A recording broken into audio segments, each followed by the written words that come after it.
사람 한번 인사할까요? 만나서 반갑습니다. 만나서 반갑습니다. 뭐 맨날 보는 얼굴 맨날 반갑다 그래, 그죠? 또 다시 인사합시다. 염려하며 살지 맙시다. 염려하며 살지 맙시다. 염려하지 맙시다. 염려하지 맙시다. 할렐루야. 근데 제가 염려가 돼 지금요. 우리 대표회장님께서 그토록 기다리던 강사 목사님이 나온다는데 갑자기 뜨끔해졌어. 염려가 갑자기 되기 시작했습니다. 그토록 기다린 강사 목사님은 아닌 것 같은데, 아무튼 오늘 하나님의 은혜 가운데 저와 여러분의 모든 염려가 내려놓여지는 그런 은혜가 있길 간절히 축복합니다. 오늘 본문을 통해서 정말로 우리가 그동안에 염려하며 살았던 모든 것들이 부질없었구나라는 것을 깨닫게 된다는 것입니다. 염려가 없는 사람이 도대체 몇 명이나 있겠습니까? 그렇죠? 제 얼굴 보시면 뭐 그렇게 못생긴 얼굴은 아니지만 그래도 뭐 염려가 근심 속에 찌들어 있는 얼굴은 아니지요? 네. 할렐루야. 목사님 감사합니다. 다른 분 대답 안 하신 것 같아서 그런 것 같다라고 생각하는 것 같은데, 아무튼 그렇게 뭐 제가 봐도 그렇게 염려와 근심 속에 찌들어 사는 얼굴은 아닌 것 같습니다. 그런데 저는요, 죽으려고 했던 사람 중에 한 사람입니다. 얼마나 근심과 걱정이 있었는지, 얼마나 괴로웠는지. 지금은 뭐 제가 여러분들 보시기에 굉장히 멀쩡하잖아요. 근데 지금 저는 지체장애 5급입니다. 허리에 문제가 있어가지고 하반신 마비가 와서 한 10개월 이상 누워 있었고, 걸어다니지도 못했고, 1m 걸어가는데 10분 걸렸다면 말이 다 하는 거잖아요. 1m에 10분인데요, 그죠? 100m면 100분 걸립니다. 아주 어렵습니다. 잠자러 누울 때 울고, 일어나면서 울고, 걸어다니면서 당연히 울고. 그때 그 염려, 그때 하나님을 붙잡지 않았다면 아마 저는 이 세상에 없었을 것입니다. 하나님께 붙잡고 뭐 신앙생활 열심히 하면서도 그랬다는 거죠. 신앙생활 열심히 하면서도. 사실 오늘 여기 오면서 준비한 찬양이 두 곡이 있습니다. 총 3곡이 있습니다. 사실은 뭐 처음에 시작할 거, 마지막에 같이 하고 끝날 거, 그렇게 했습니다. 처음에 2곡은 준비한 게 뭐냐면 하나님의 은혜라는 곡을 준비했습니다. 근데 이 반주가 없을 수도 있습니다. 업버전 되지 않은 거면. 그러면 혹시 만약에 이것이 없으면 그동안에 내가 근심하며 걱정하면서 불렀던, 주님 앞에 모든 것을 맡기며 주님 제발 좀 나를 좀 붙잡아 주십시오라고 의탁하며 불렀던 그 찬양을 해야겠다라고 와서 딱 했더니 하나님의 은혜가 있습니다. 그래서 그것만 해야겠다. 그것만 해야겠다 라고 생각하다가 기도하고 찬양한 우리 목사님 찬양하면서 찬양 같이 하시면서 저도 같이 하면서 그게 아니라 내가 정말로 힘들었을 때 불렀던 찬양과 하나님을 만나고 새 사람을 얻고 다시 하나님의 은혜라고 우리가 얼마나 많이 되내세우고 있는 그 말씀, 그것을 우리가 다시 한번 생각해보자 라는 생각을 갖게 되었습니다. 그래서 이 시간 제가 정말로 힘들고 고통스럽고 염려스러웠던 그 중에서 하나님을 만났고 하나님께 부르짖었던 그 모습, 그것을 한번 주님 앞과 찬양으로 저도 위로받고 여러분들도 위로받으실 분이 분명히 계신다면 위로받으시고 또 하나님 앞에 영광 돌리시기를 원합니다. 주여 인도하소서라는 찬양입니다.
Oh 주여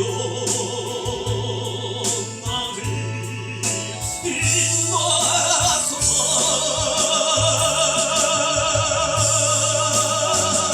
거친 비만 불어올 때 나를 보하시고 주여 나를 인도하소서.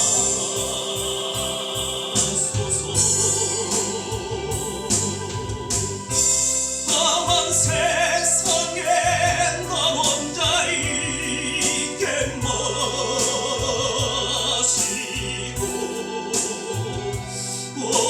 주여 나를 인도하소서.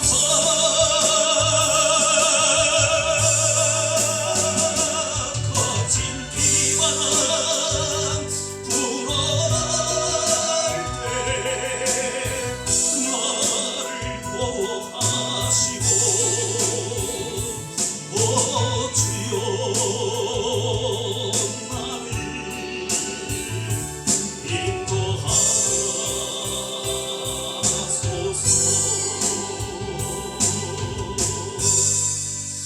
할렐루야. 이 찬양을 할 때면 항상 눈물이 납니다. 그 고통과 그 어려움과 그 괴로움을 정말로 주님이 함께하여 주셨으니 넘어갈 수 있었습니다라고 생각할 수 있기 때문에 그랬습니다. 저를 보는 사람들은 세 번을 놀랍니다. 첫 번째 놀라는 것은 장애자라고 고백하고 나는 문제가 있습니다, 몸에 이상이 있습니다라고 하면 놀랍니다. 전혀 그렇지 않은 것 같은데, 근데 이제 또 한동안 지나다가 또 보면은 저 문제가 있습니다라고 또 놀랍니다. 아이 거짓말하지 말라고 또 놀랍니다.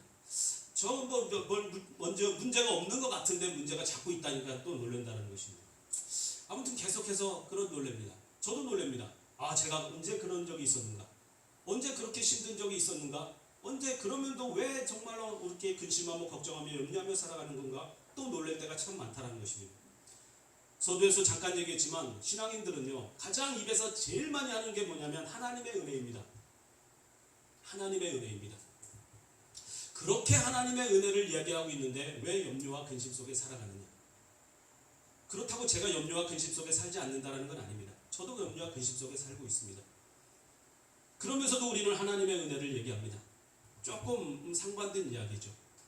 그렇지만 그게 정답입니다. 그렇게 고통스럽고 아프고 힘들 때 하나님 나를 붙잡아 주십시오라고 고백했듯이 이제 그 고통의 순간이 넘어가서 하나님께서 지키시고 보호해주신 그 사랑을 기억하면 하나님의 은혜라는 것을 고백 안 할래 안 할 수가 없습니다. 그래서 저는요 이 찬양 이제 신앙을 하게 되고 좀 약간 늦지막하게 신앙을 하게 되며 하나님께서 지키시는 그 과정을 통해서 보게 되면 정말로 지금 이 자리에 설 수 없는 이 죄인을, 이 부족한 사람을 하나님이 세워주셨다라는 그것 때문에 얼마나 감사하며 이 찬양을 알게 된 후로부터 많이 즐겨 부르고 찬양하는지 모릅니다. 같이 하나님께 고백할까요? 하나님의 은혜입니다. 할렐루야.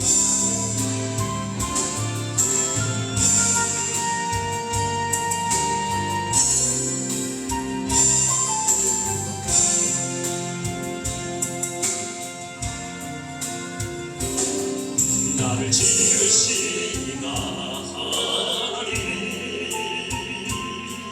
나를 모르시나 하나님, 나를 버리시고 하나님, 나의 많은 것은 다 하나님을 대하네. 갈길 당하고 나의 마지막 걸음 다하도록 나로 되신 자와 함께 하시니 나의 받은 것은 다 하나님을 대하네. 아멘. 고백합니다. 한량한 내내 갚을 길 없는데 내 삶을 내고 살리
변함없이 그 땅을 밟음도 나를 붙드신 하나님의 은혜.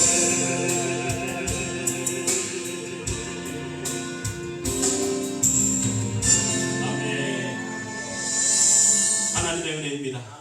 할렐루야. 제가 가사를 조금 몇 마디 한 두세 절 좀 절었어요. 이게 전문 용어로 절었다라고 얘기합니다. 왜 그랬을까요? 우리 권사님 보면서 우리 권사님 좀 전에 예배 시작 전에 잠깐 얘기했습니다. 아, 권사님 올해 연세가 어떻게 되세요? 했더니 89이시랍니다. 존경하십니다. 근데 하나님의 은혜라는 걸 따라 찬양 부르시는데 그 은혜가 너무 아름다워가지고 제가 그 모습을 보다가 잠깐 박자를 놓쳤습니다. 하나님의 은혜입니다. 정말로 하나님의 은혜라고 밖에 고백할 수가 없습니다. 사람들이 하루에 몇 가지 생각을 하나? 몇 가지 생각하는 것 같습니까, 여러분들? 3,000가지요. 우리 목사님 많이 보시네요. 더 많습니다. 더 많습니다. 사람의 인상이 몇 가지 인상이라고 하죠? 너는 왜 이렇게 인상을 쓰냐? 무슨 인상? 5만 가지 인상. 5만 가지 인상. 너는 왜 이렇게 5만 상을 쓰냐? 이렇게 했습니다. 5만 가지 인상입니다. 그러니까 결과적으로 인상 하나에 한 가지 걱정과 염려면 5만 가지의 근심과 걱정을 하고 살아간다는 것이 딱 답이 나옵니다. 5만 가지입니다. 5만 가지. 참 근심과 걱정하다가 그거에 밥 말아먹고 죽을 것 같습니다. 근심과 걱정 속에 살아갈 수밖에 없다는 것입니다. 도대체 염려가 도대체 뭔데 그러냐는 거죠. 염려가 도대체 뭔데, 그죠? 일어난 일이 아닙니다. 염려는요, 사전을 찾아보니까 일어난 일이 아닙니다. 그냥 일어날 것 같은 또 여러 가지의 다양한 잡다한 생각들입니다. 뭐 일어난 것도 있고 일어나지 않은 것도 있고 여러 가지의 잡다한 생각 가문에 그 근심과 걱정하면서 마음을 쓰면서 살아간다라고 얘기하는 것을 볼 수가 있습니다. 정한 박윤선 목사님은요, 염려는 죄악이다 이렇게까지 표현합니다. 아주 극단적으로까지 정의를 내리십니다. 그것은 하나님을 불신령하는 죄악이다. 이렇게까지 극단적으로도 이야기를 합니다. 그럼에도 불구하고 저도 염려하며 살아간다라는 것입니다. 그런데 오늘 본문 27절에 보니까 누가 염려함으로 그 키를 한 자라도 더할 수 있느냐 이렇게 말씀하십니다. 예수님의 말씀이십니다. 그 키를 한 자라도 더할 수 있느냐. 여기서 말하는 키는요, 문자상으로 신체의 크기일 수도 있습니다. 그럴 수도 있습니다. 그러나 본문의 원어의 모습을 보게 되면 생명입니다. 생명을 연장시킬 수는 없다라는 것입니다. 근심과 걱정 때문에 생명을 연장시키는 게 아니라 오히려 생명을 좀먹고 죽고 어렵게 만든다라는 것을 알 수가 있습니다. 잠언 15장 13절에 이렇습니다. 마음의 즐거움은 얼굴을 빛나게 하여도 마음의 근심은 심령으로 상하게 하느니라. 마음이 기쁘면 얼굴이 빛나지만 마음이 근심하면 얼굴이 상한다는 것입니다. 또 잠언 17장 22절의 말씀은 마음의 즐거움은 양약이라도 심령의 근심은 뼈로 마르게 하느니라. 여러분, 놀라운 통계가 있는데요. 2차 세계대전에 죽은 군인들이 20만 명이라고 합니다. 20만 명의 미국 군인만 20만 명이 죽었는데 그 기간 동안에 국민들이 몇 명이 죽었냐면 200만 명이 죽었다고 합니다. 군인들은 물론 폭격에도 맞고, 근데 미국 본토에 폭격 떨어지지는 않았잖아요. 그런데 그 기간에 200만 명이 죽었답니다. 이유를 따져보니까 근심과 걱정 때문에, 자녀들을 전쟁터에 내보낸 근심과 걱정, 또 여러 가지 상황과 형편 때문에 나타나는 근심과 걱정, 그 근심과 걱정 때문에 200만 명이 죽었다고 합니다. 그게 통계입니다. 통계. 전쟁에 가서 죽은 인원은 20만 명인데 근심과 걱정 때문에 본토에서 살아가는 사람이 200만 명이 죽었다고 합니다. 10배가 더 넘는 사람이 죽었다는 것입니다. 이게 통계입니다. 그러니 근심과 걱정, 염려는요, 너무나도 해서는 안 된다는 것을 보여주는 내용이다라는 것입니다. 염려와 근심은요, 또한 말씀을 죽게 만듭니다. 하나님의 말씀이 내 안에 들어오지 못하게 만든다는 것입니다. 그럴 때 결과적으로 몸만 죽는 것이 아니라 우리의 신앙도 죽게 되고 있는 것을 볼 수가 있습니다. 마태복음 13장 22절 보면은 세상의 염려와 재리의 유혹의 말씀이 막혀 결실치 못함이라 이렇게 말씀하십니다. 근심과 염려 때문에, 걱정 때문에 하나님의 말씀이 내 안에 들어와도 그 말씀이 열매 맺지 못하고 그 말씀대로 순종하지 못하게 된다는 것입니다. 고린도후서 7장 10절에 보시면 세상의 근심은 사망을 이루는 것이라 이렇게 얘기합니다. 세상의 근심과 염려는 결국은 죽음에 이르게 밖에 안 된다는 것입니다. 저와 여러분 다시 한번 묻습니다. 여러분, 저와 여러분들은 염려하고 살아갑니까? 아니면 염려하지 않고 살아갑니까? 염려하고 살아갑니다. 당연합니다. 그럴 수도 있습니다. 그런데 왜 불신앙이고 결국은 죽게 이른다라고 하는데 왜 염려할 수밖에 없느냐라는 것이죠. 이 세상에서 염려하지 않을 수 있는 사람이 있답니다. 염려하지 않을 수 있는 상황이 있다고 합니다. 그게 어떤 상황이냐? 내 정신이 이렇게 살짝 빠져서 내 정신으로 안 사는 사람, 내 정신이 아는 사람, 또 공동묘지에 누워 계신 분들, 내 정신이 아니든지 공동묘지에 계시든지, 그러면 염려하지 않고 살아간다는 것입니다. 결과적으로 저와 여러분들은 내 정신으로 살아가니까 염려 안 할래 안 할 수가 없습니다. 당연한 것입니다. 당연합니다. 여러분들은 염려하며 살아가야 됩니다. 그런데 결과적으로 왜 필요도 없는 염려와 근심을 해야 되냐라는 것이죠. 내 정신으로 살아가니까 그렇습니다. 여러분, 성령의 인도하심을 따라 성령의 정신으로 예수님의 마음으로 하나님의 은혜로 살아가시길 간절히 축복합니다. 말씀으로 살아가시길 간절히 축복합니다. 그러면은 염려와 근심, 내 정신으로 살아가는 게 아니라 예수 정신으로 살아가니 우리는 염려와 근심을 막을 수가 있다라는 것입니다. 미국의 교육자 카네기 박사는요, 이 어렸을 때 엄청난 염려와 근심 속에 고통당했던 사람 중에 한 사람이라고 얘기합니다. 한 번은요, 막 나무 밑에서 울고 있는데 엄마가 왜 우냐라고 얘기하니까 아무래도 저 땅이 파져가지고 내가 산채로 땅에 묻힐 것 같아요, 엄마. 그러면서 울었다고 합니다. 뜬금없이. 아니, 땅이 지가 왜 저절로 파져서 자기가 왜 산채를 거기에 묻혀? 그렇게 근심하며 염려하면서 울었다고 합니다. 그 후에도 뭐 염려와 근심 때문에 뭐 내가 성장을 제대로 할 수 있을까, 뭐 결혼을 할 수 있을까, 공부는 잘할 수 있을까, 뭐 아무튼 엄청난 근심과 걱정에 살았다고 합니다. 물론 이제 나중에 이제 위대한 교육자가 된 건 우리가 다 잘 알고 있잖아요. 그리고 나중에 이제 인터뷰를 하는데 그렇게 물었습니다. 왜 이렇게 염려와 근심 속에 살았습니까? 했더니 세월이 흘러가면서 내가 걱정했던 걱정거리의 99%가 실제로는 일어나지 않았다는 것을 깨닫게 되었다. 쓸데없는 염려와 근심 속에 살았다, 이렇게 고백했다고 합니다. 우리는요, 전 쓸데없는 근심과 염려 속에서 살아가고 있는 것을 볼 수가 있습니다. 사람들은 이것을 통해서 야, 기우 왜 이렇게 근심하냐, 걱정하지 마 라고 얘기합니다. 그 기우가 기나라의 우라는 사람이 맨날 근심과 걱정 속에서 살았기 때문에 이 후대의 기우라는 이야기가 나왔다라고 하는 것입니다. 그렇게 근심과 걱정 속에 살아가니 모이는 사람들마다 같이 근심과 걱정 속에 살아가는 것입니다. 근심과 걱정 속에 있으니 만나는 사람마다 근심과 걱정 속에 같이 있다는 것입니다. 저와 여러분들은 근심을 나누는 사람이 아니라 기쁨을 나누는 자가 되시기를 간절히 축복합니다. 그래야 우리의 삶에 사람이 모이는 것입니다. 근심과 걱정 맨날 그냥 있는데, 근심하고 있는데, 한탄하고 있는데 누가 모이겠습니까? 누가 오겠습니까? 그러니까는 억지로라도 얼굴을 피고 억지로라도 해야 된다는 것이죠. 저희 교단에 오는 목사님은요, 전도지가 따로 없다, 네 얼굴이 전도지다 이러는 겁니다. 그래서 하시는 말씀이 얼굴을 펴라. 아멘. 그런 것입니다. 저도요, 여러분, 예전에는 거울 보면서 웃는 연습을 잘 안 했어요. 웃는 연습을 잘 안 했는데 어느 순간에 거울을 보니까 왜 이렇게 무서운 사람이 거기 있는 거예요. 죽는 남자가 무서운 사람이 찡그리고 있는 거예요. 깜짝 놀랐어요. 내가 저 정도는 아니었는데 라고 봤더니 엄청나게 험상궂은 사람이 있는 겁니다. 놀랐습니다. 그때부터 저는요, 웃는 연습을 했습니다. 쉽지가 않아요. 얼마나 어려운지, 입꼬리 하나 올리는데 얼마나 힘든지 입이 버럭버럭 떨리다니까요. 이게 웃는 게 아니요. 어? 그러더니 우리 딸이 이제 막내딸이 보더니 아빠 왜 이렇게 썩소를 날리세요? 이러더라고요. 썩소를 날리세요. 충격입니다.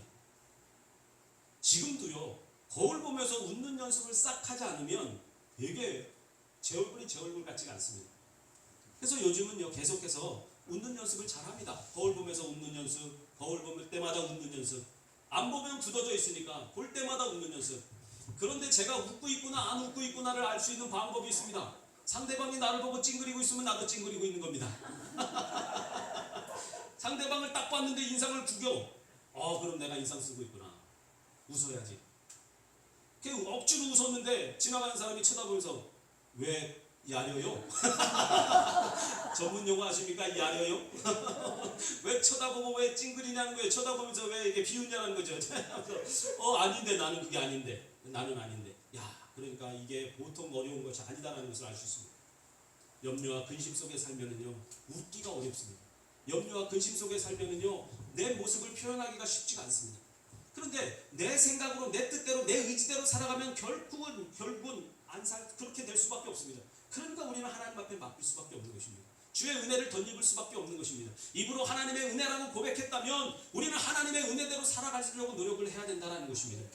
하루의 염려는 일주일의 노동보다 사람을 더 지치게 한다는 말이 있습니다. 얼마나 힘든지 모릅니다. 근심과 걱정 30분 하면은요, 온몸이 다 뻐근하고 아픕니다. 그런데 한번 10분 깔깔대고 웃으면요, 얼마나 힘이 도는지 모릅니다. 그냥 편안합니다. 왜요? 엔돌핀이 확 솟아서. 그것이 바로 우리에게 주는 은혜입니다. 웃음 치료사라는 말 많이 들었잖아요. 도대체 웃음 치료가 왜 나오냐는 것이죠. 저는 이해할 수가 없었습니다. 웃는 게 뭐가 그렇게 어렵다고? 왜 웃음 치료사라는 말까지 붙여서 억지로 웃으라고 얘기를 합니까? 그만큼 안 웃는다라는 것이죠. 그만큼 염려 속에 있다라는 것입니다. 그렇기 때문에 억지로 웃음을 유발하는 그런 모습을 만들어낸다는 것이죠. 여러분, 하루만 웃지 않고 살아가면요, 우리는 병들 수밖에 없습니다. 지쳐버립니다. 금방 시들고 죽어버릴 수밖에 없습니다. 이것이 바로 우리를 살게 하시는 하나님의 은혜, 에덴 동산을 통해서 우리에게 주시는 은혜, 그 기쁨이다라는 것입니다. 예수 그리스도를 통해서 내 속에서 솟아나는 그 샘솟는 그 기쁨을 맛보지 않는다면 우리는 지치고 힘들어서 죽을 수밖에 없다는 것을 우리는 기억해야 되는 줄 믿습니다. 왜 그러냐는 거죠. 왜 이렇게 99% 통계상으로 96% 필요 없는 근심과 걱정, 염려를 하면서 살아가느냐라는 것입니다. 그것이 오늘 본문이요. 우리가 읽진 않았지만 사실은 오늘 본문은 6장 19절서부터 시작을 해야지 맞습니다. 근데 6절 19절부터 34절까지 읽기는 너무 시간이 걸려서 27절부터 시작을 했는데 24절의 말씀을 보니까 이렇습니다. 한 사람이 두 주인을 섬기지 못할 것이니 혹 이를 미워하고 저를 사랑하거나 혹 이를 중히 여기고 저를 경히 여김이라. 너희가 하나님과 재물을 겸하여 섬기지 못하느니라. 이렇게 말씀하십니다. 염려의 근원이 발견이 된 것입니다. 우리가 내 마음속에 두 주인이 있기 때문에 그렇구나 라는 것입니다. 두 주인을 섬기지 못하는 것입니다. 왔다 갔다 할 수가 없다는 것입니다. 그러니까 한 사람 하나를 택해라 라고 얘기하는 것입니다. 그 위에 보니까 21절에 내 보물이 있는 곳에 내 마음도 있도다. 주님이 내 마음을 얼마나 잘 아시는지. 네? 여러분, 어렸을 때 맛있는 거 있으면 좀 숨겨놓잖아요. 감춰놓잖아. 우리 형은 어떻게 그게 잘하는지, 내가 감춰놓은 과자를 얼마나 잘하는지 다 골라먹어. 다 뺏어먹어. 얄미워요? 안 얄미워요? 얼마나 얄미워. 그러니까 맨날 들들대고 싸우는 거예요. 근데 어떻게 알았을까? 내가 지나가면서 쳐다보고 가거든. 거기 숨겨놓은 데를 쳐다보고 하는 거예요. 가다가 이렇게 보고 가. 잘 있구나. 이렇게 가. 지나가다가 쳐다보고 또 있다 열어보고. 그러니까 형이 그걸 누가 보든 볼 거 아니에요. 저게 뭐가 있나. 몰래 가보니까 과자가 있네. 옳았구나. 먹는 사람이 임자잖아요. 먹어버리는 거예요. 내 보물이 있는 곳에 내 마음이 있는 거예요. 내가 중하게 생각하는 그곳에 내 마음도 있다니까. 그러니까 내가 어떤 것을 중하게 생각하느냐에 따라서 내 마음이 그리 다 가는 거예요. 그럼 하나님은 어디 계시냐고. 예수님은 어디 계시냐고. 성령의 충만함은 어디 있냐고. 우리의 모습 속에 저는 안 그러니까 여러분들은 그러십시오. 이게 아니라는 거예요. 저도 마찬가지고 여러분들도 마찬가지요. 아니, 여러분들보다 제가 얼마나 더 죄인이었으면 여기서 설교하고 있겠어.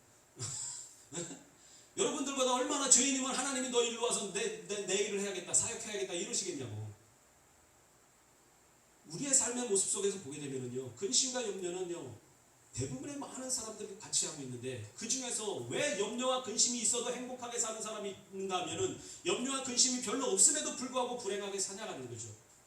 내 마음이 어디에 있느냐, 이것이 중요하다는 것입니다. 그래서 22절 23절 마태복음 6장 22절 23절의 말씀에 보니까 눈이 몸의 등불인데 눈이 성하면 온몸이 밝을 것이요 눈이 나쁘면 온몸이 어두울 것이라. 내게 있는 빛이 어두우면 그 어둠이 얼마나 더하겠느냐 말씀하셨습니다. 이 말씀을 통해서 그렇군요, 깨달음이 옵니다. 그렇군요. 내 눈이 뭘 바라보느냐에 따라서 어두워질 수도 있구나. 내 눈이 뭘 바라보냐에 따라서 밝을 수도 있구나. 그렇다 보면 나도, 내 마음도, 나의 삶도, 내 행동도 어두워질 수도 있고 밝아질 수 있구나라는 것을 알게 된다는 것입니다. 그래서 이 말씀을 통해서 유추해 보건대 우리가 물질을 통해서 또 우리가 마음을 쏟는 그것을 통해서 그것의 마음을 뺏기고 있다면 우리 눈이 어두워지는 겁니다. 우리의 눈이 어두워지니까 나의 몸을, 나의 삶을, 나의 생활을, 나의 얼굴을 돌볼 수 있는 밝음이 없다라는 것을 알 수 있게 된다는 것이죠. 그러니까 말씀을 통해서는 내가 나의 마음을 빼앗고 있는 것이 무엇인지를 알기만 한다면, 그것을 버리기만 한다면 나는 새로운 모습으로 달라질 수 있구나, 염려하지 않을 수 있구나 라는 것을 알게 된다는 것입니다. 할렐루야. 이처럼 염려와 근심, 걱정 속에서 자유하고 싶으시죠? 아멘. 자유하고 싶으시죠? 아니요라도 할 수 없습니다.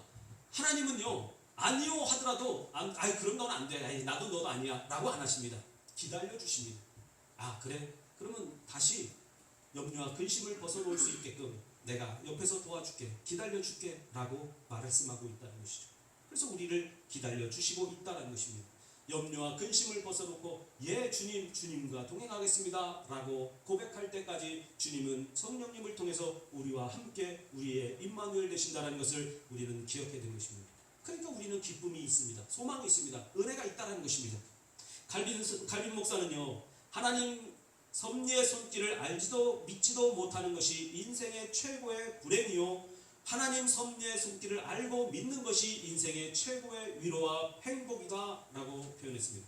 하나님의 섭리를 깨닫는 사람은 인생의 최고의 위로와 행복이라는 것입니다. 저와 여러분들은 이 자리에서 근심과 걱정으로 나오는 것이 아니라 하나님의 위로와 행복을 느끼고 깨닫고 나오시기를 간절히 축복합니다. 그것이 하나님의 은혜입니다.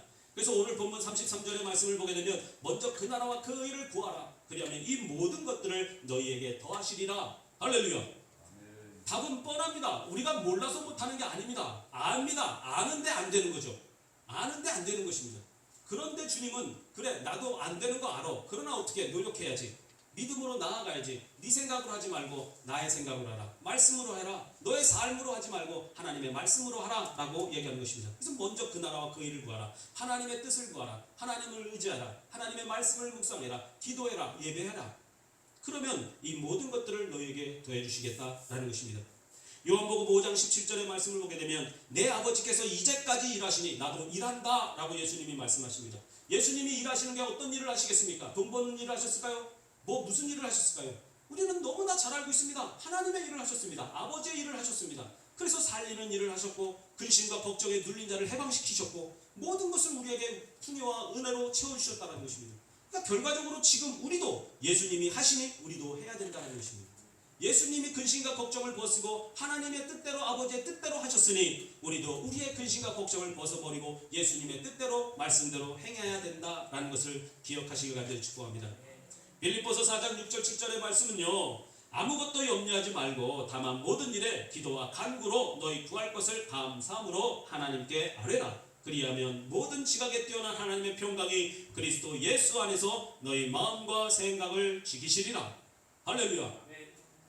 아무것도 염려하지 말라랍니다. 아무것도 근심하지 말라는 것입니다. 왜? 모든 일에 기도와 간구로 하나님 앞에 나아가라. 감사함으로 가라. 이것이 주님께서 우리에게 처방하시는 처방약입니다. 신기합니다. 뭐가 그렇게 신기하냐고요? 병원에 가면은요, 저도 병원에 자주 갑니다. 병원에 가면 의사가 하라는 대로 다 합니다. 얼마나 웃긴지 몰라. 얼마나 말을 잘 듣는지 몰라. 아무리 개구장이고 아무리 진짜 말 안 듣는 그런 진짜 천방지축 그 아이들이라도요, 병원에 가서 의사 선생님이 하라 그러면 다 합니다. 안 한다고 버티는 아이 한 사람도 없습니다. 아무리 괴팍한 어른이라도 사람이라도 병원에 가서 하라는 대로 다 합니다. 안 해가지고 어쩌고 하면 그러다가 당신 죽어 그러면 예 선생님 살려주십시오 이렇게 합니다. 우리는 그렇게 의사 말을 잘 듣는데 우리의 영의 의사, 우리의 삶의 의사, 우리의 생명의 의사, 영적인 우리의 모든 인간 세상사를 주관하시는 하나님의 말씀, 성령님의 음성, 예수님의 말은 왜 그렇게 안 들을까? 그렇죠? 이렇게 말씀을 전하는 저도 참 신기해. 너는 듣냐? 너는 듣냐? 와, 주님의 음성이 이렇게 들리는 것 같아요. 너는 듣냐? 너는 들어. 참 그것이 숙제입니다. 그것이 문제입니다. 그러니까 사도 바울이 또 다른 내가, 속에 있는 또 다른 내가 하나님의 뜻대로 하자니 못하게 하는구나. 우리는 날마다 자신을 치는, 자신을 죽이는 그런 기도와 간구가 있기를 간절히 축복합니다. 이스라엘을 출애굽시킨 모세는요, 마지막 고별 설교에 이렇게 말씀하십니다. 보라, 내가 오늘 생명과 복과 사망과 화를 내 앞에 두었나니 하나님을 사랑하고 그 모든 길로 행하며 그 명령과 규례와 법도를 지키면 내가 생존하며 번성할 것이요 하나님께서 주시는 땅에서 복을 받을 것이라. 할렐루야. 이게 신명기 30장 15절로 16절의 말씀입니다. 우리 앞에 생명과 복과 사망과 화가 주어졌다라고 얘기합니다. 뭘 택하시겠습니까? 뭘 택하시겠습니까? 당연한 거죠. 백문백답입니다. 생명과 복과 사망과 화가 있는데 당연히 생명하고 복을 택해야지 사망하고 저주를 화를 택하는 사람이 누가 있습니까? 그런데 우리는요, 말은 생명과 복을 택한다라고 얘기하지만 행동은 사망과 화로 치닫고 있습니다.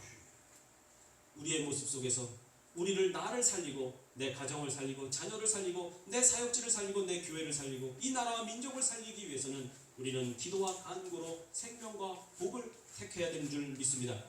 신명기 30장 11절의 말씀은요, 오늘 내가 내게 명령한 이 명령은 내게 어려운 것도 아니요 먼 것도 아니라 라고 말씀하십니다. 하나님은 우리에게 명령하신 것이 그렇게 어려운 게 아니라는 것입니다. 먼 것이 아니라는 것입니다. 가까이 있는 것이고 쉬운 거라는 것입니다.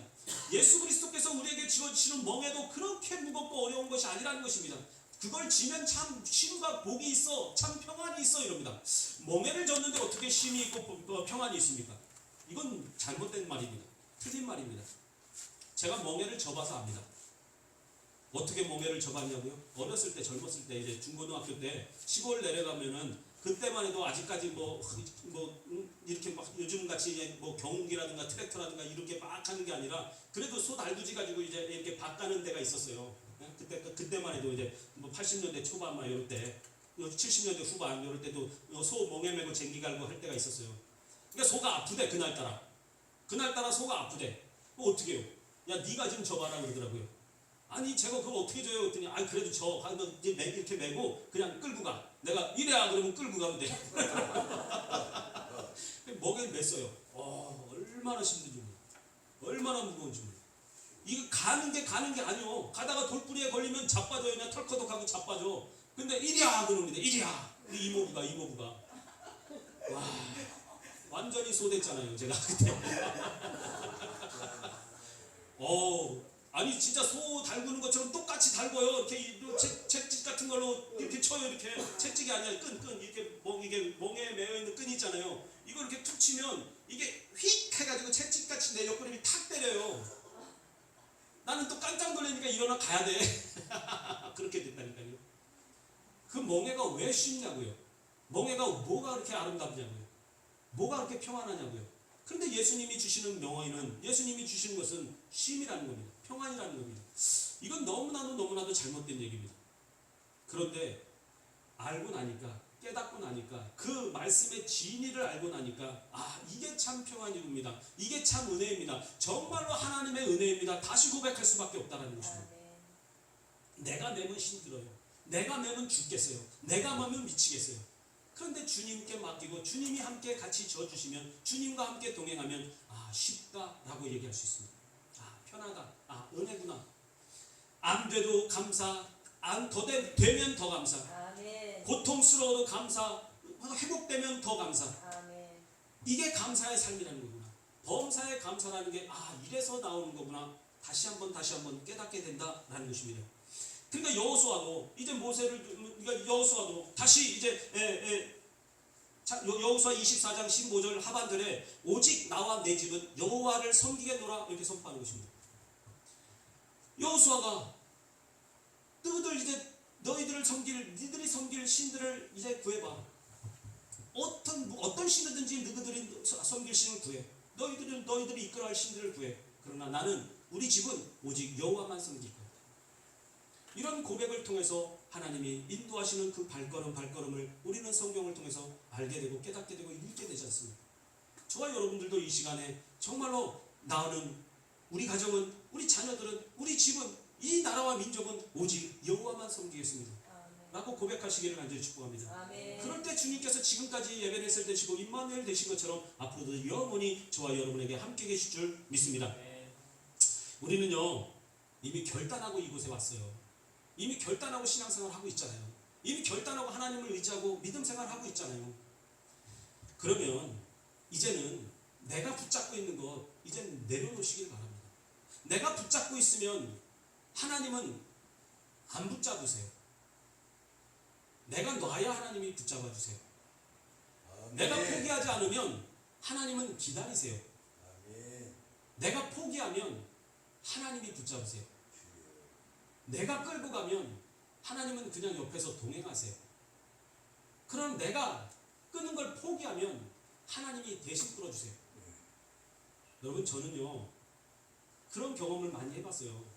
제 나이가 그렇게 많지는 않아요. 이제 50대 초반인데 그렇게 많은 경험을 해보지 않았지만 죽을 경험을 해보면 그 경험은요 나이가 많든 적든 그런 경험은 잘 못하잖아요. 근데 저는 죽을 경험을 많이 했다니까요. 많이라는 표현은 그렇지만 두세 번은 했어요. 그럼 많이 한 거 아니에요 이 나이 치고. 그럴 때 깨닫는 거예요. 아 내가 염려하는 것 아무런 의미가 없구나. 그런데 여러분 사람은요 참 간사해서 그런 경험이 있다고 해서 그 경험으로 사는 게 아닙니다. 그 경험이 있기 때문에 그 경험을 바탕으로 다시 힘을 낼 수 있는 용기는 생길 수 있지만 그 경험 때문에 내가 살아가는 게 아니라 지금 나를 현재를 이끌어 가시는 하나님이 계시기 때문에 나는 살아가는 것입니다. 아멘. 그것을 같이 고백하시기 간절히 축복합니다. 아멘. 그럴 때 하나님은요 지금도 저와 여러분들을 붙잡고 우리들의 삶을 주관하시고 인도해 가실 줄 믿습니다. 아멘. 모든 염려와 근심 속에서 벗어나 예수 그리스도께서 주시는 참된 평안과 행복과 기쁨을 누리는 것, 그것은 바로 내가 끌고 가는 것, 내가 붙잡고 가는 것, 내가 근심하고 있는 모든 것들을 십자가 앞에 내려놓고 주님 나는 여기까지입니다. 나는 손듭니다. 주님께서 해결하여 주십시오 라고 주님 앞에 맡기고 위탁할 때 그래 쉬어 고생했어 이제 내가 할게 쉬어 이제 그늘 아래서 쉬어 내가 너를 위해서 준비했어 먹고 쉬어 이제 내가 할게 가자. 이런 은혜와 회복이 저와 여러분에게 있기를 간절히 축복합니다.